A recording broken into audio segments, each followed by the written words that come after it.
Hey everybody, Coach Jess here, and I wanted to make a video today showing you how easy it is to make almond milk or nut milk. When Joe and I were first transitioning to a plant-based life, that's Surrey who keeps running back and forth, our mini pin. When we were transitioning to a plant-based life, we made exclusively almond milk. But what we found was that a blend of nuts made a better tasting milk.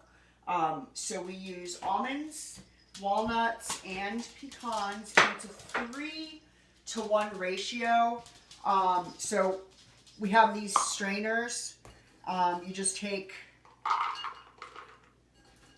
a cup of nuts, dump it in there, and then you would do the same for the pecans. Goes in here like that. Here's the lid. Fill it up with water. You want to let this soak for at least an hour to get all of the impurities out of the nuts.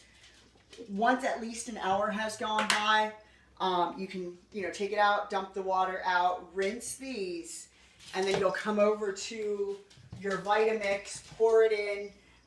We have found that 3 cups of nuts to a full 64-ounce container of water in the Vitamix is a perfect blend for what we like. You'd have to play around with it a little bit, or a high-powered blender, whatever one you guys have. For the purposes of this video, I didn't want you guys to have to go through listening to the Vitamix. We blend it for approximately 2 to 3 minutes. You start off on a low speed, and then turn it on high, let it blend. Then you come over here. I already have this set up. These are nut bags or straining bags. We live in Buffalo, outside of Buffalo, New York, so we got ours at a store called Vidler's in East Aurora. You can order them online though from Amazon. I think we paid like $1.99 for them. So you just pour your milk into a container,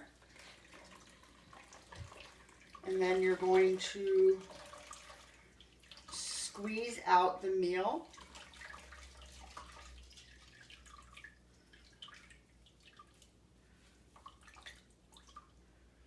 And then we have an old glass milk container. We have a couple of them actually.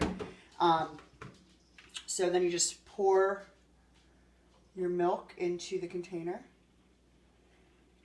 We used to add a vanilla and a sweetener when we were first starting off a couple of years ago, which is fine. I always say that's a really good way to transition, because oftentimes you'll find that the nut milks in the stores are flavored vanilla, or they're a little sweet. We don't need to do that anymore. It's just, everything kind of moves and grows. If you were, I would suggest organic vanilla. I would suggest maple syrup as the sweetener. You could also use agave if you wanted to, but I like the combination of maple and vanilla when I did it, and we literally added like maybe a tablespoon of the maple syrup and a teaspoon of the vanilla. And we, of course, added that to the container, stirred it up before we had poured it into our glass container. The last thing that I want to tell you is the meal that you have left over in the bag. You can just take out, I already did half of it. So, and then I use this for baking. When I bake bread, when I bake muffins, when I bake cupcakes, because I rarely use any type of oil. This really helps to make them moist. So, and again, I just throw them in there and, nobody ever knows. It just makes them moist. So I hope this was helpful. Try it out. Tell me what happened for you, what you like, and have a great day. Rock on. Peace.